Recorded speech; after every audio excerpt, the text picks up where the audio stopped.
Ulithi Atoll, located in the state of Yap, is part of the Federated States of Micronesia, which is comprised of approximately 134 islands and 14 atolls, reaching east and south over 500 miles of the Pacific Ocean. Although part of Yap State, Ulithi has its own traditional governing system, as well as important cultural and linguistic characteristics that are unique to the atoll. Most of Ulithi's islands are uninhabited. Mogmog is the seat of the High Chief of Ulithi, although each island has a chief of its own. Ulithi is one of the largest atolls in the world, encompassing 200 miles of unspoiled reef and vast deep-sea resources. Near the Yap Trench, Ulithi receives deep-sea nutrient upwellings that support an astonishing array of marine life.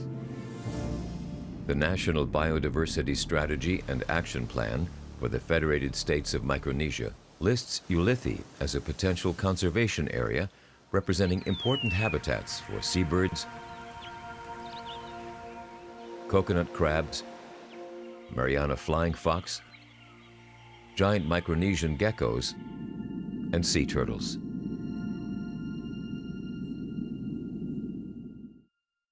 The uninhabited turtle islands are comprised of 2 island clusters, Luciup, Bulbul, and Yu, and Gillup and Yar. Collectively, they are recognized as comprising the largest green sea turtle rookery in Micronesia. Approximately 1,000 of these turtles nest throughout the Turtle Islands. The Turtle Islands group is under the jurisdiction of chiefs and families on Folalop. Cultural traditions have preserved sea turtle populations for centuries by restricting their use to certain clans. However, taking turtles and their eggs for food has become more common throughout the region. To understand the impact of increased egg taking, a turtle monitoring project was started in 1991. Jennifer Cruce, working with the Oceanic Society, took over the project in 2005. So I started doing some research on projects that had been done out here before and came across this turtle tagging project that Steve Kolinsky had done in 1991. This is a pretty large nesting population. It's significant, and I think it's important to get the information out about these islands and the nesting population that's out here. The scope of Project Fieldwork is a tag and recapture program aimed at understanding sea turtle numbers, which in turn will aid management plans to help ensure healthy sea turtle populations. With general overview and guidance from Jennifer, Ulithians conduct the fieldwork by counting and measuring nesting female green turtles at night, when the turtles come to shore to dig in the sand and bury their clutch of eggs. Sometimes the first guy will just go scouting and check how many turtles is coming out one night, or that time he went around. So when he comes back, he kind of say, okay, section this, we got 2 or 3 turtles, and then everybody will grab their gears and some will go on this side and some will go on that side and tag the turtles and count the eggs.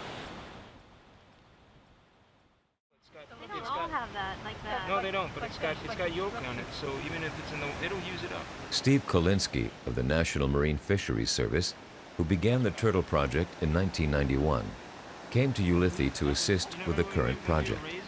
When a nest appears to be in trouble, often from predatory crabs or stragglers left behind, Steve, Jennifer, and volunteers, including renowned biologist and technical advisor Dr. Margie Fallenrue, carefully remove the newborn turtles from the nest.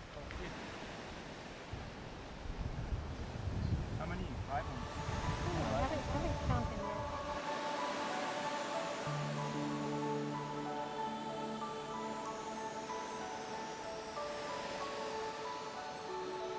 The rescued hatchlings will be secluded until nightfall, when they will be taken to the shore and released to the open ocean.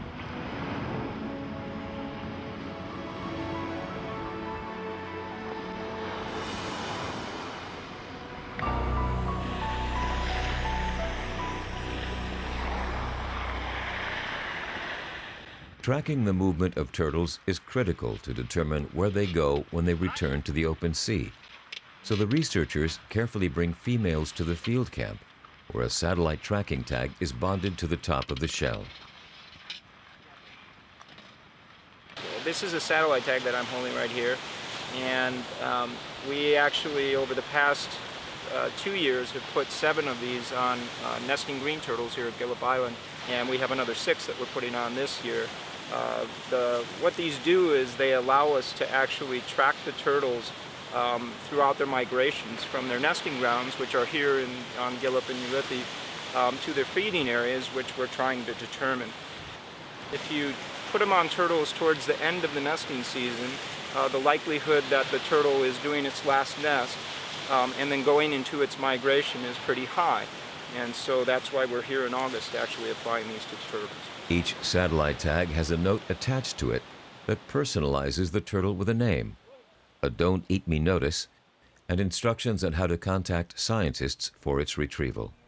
Detailed notes are taken, indicating the date and location of the release and other pertinent information.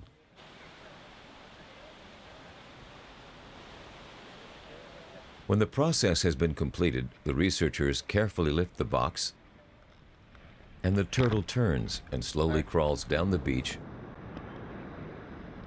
drawn by the smell, sound, and sight of the open ocean.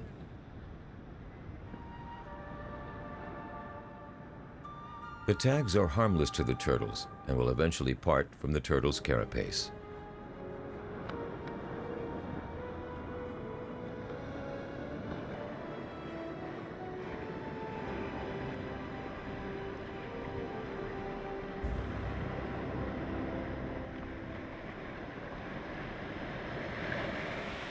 The satellite tag transmits to satellites, and the data is then transmitted back down to us to allow us to know the position of the turtle at particular periods when the turtle comes to the surface. The types of data that can be recorded on the satellite transmitters include the position, which is probably the most critical piece of information, but also there's information like the depth that it's been diving and the distance, of course, that it's going, which is extrapolated from the positional data.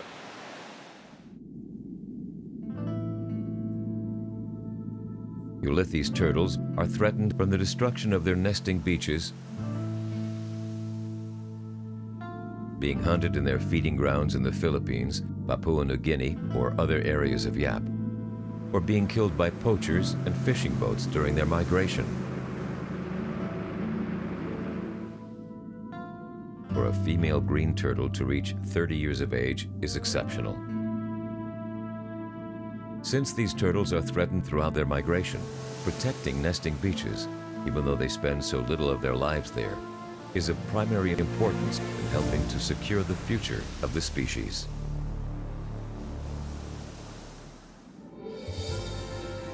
The Ulithi Marine Turtle Project is an example of community-based conservation. Jennifer Cruce spends a great deal of time consulting with the community about the goals of the project, receiving feedback on its progress, and recommendations from community members. Project results are shared first with the local community and then reported to the scientific community.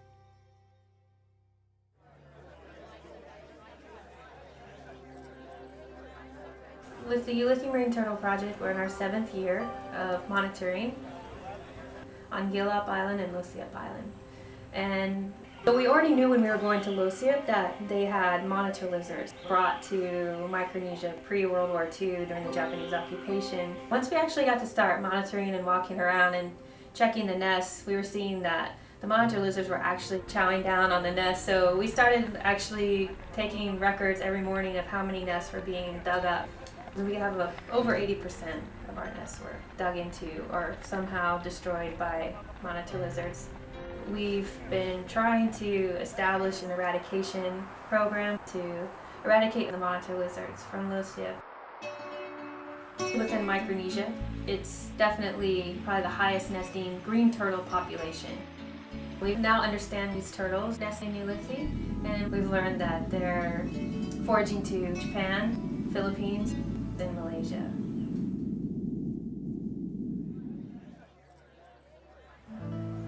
having to come to a conference like this means that we're at a level where, you know, we've come so far and we can actually represent our community and represent our turtles in an international arena.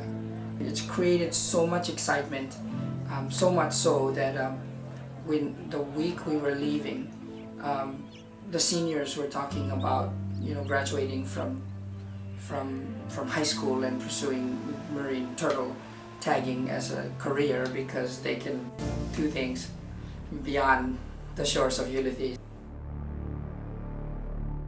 Building trust is key to the process of sustainable conservation, as is consistent communication and adaptation. Jennifer's work provides a local source of income and training that results in community-based empowerment for managing local resources and helping to preserve sea turtles. Ulithi is at a crossroads. Economic opportunity is a priority. The Sea Turtle Project is one example of an ecologically sustainable activity. The first year, you know, it was a learning experience for all of us, but in the past 2 years, I've actually had a waiting list of people who want to come out and work, and they think it's a really neat project. So I have the same guys I've had for 3 years coming out, and they're doing an excellent job, and they're great supervisors now.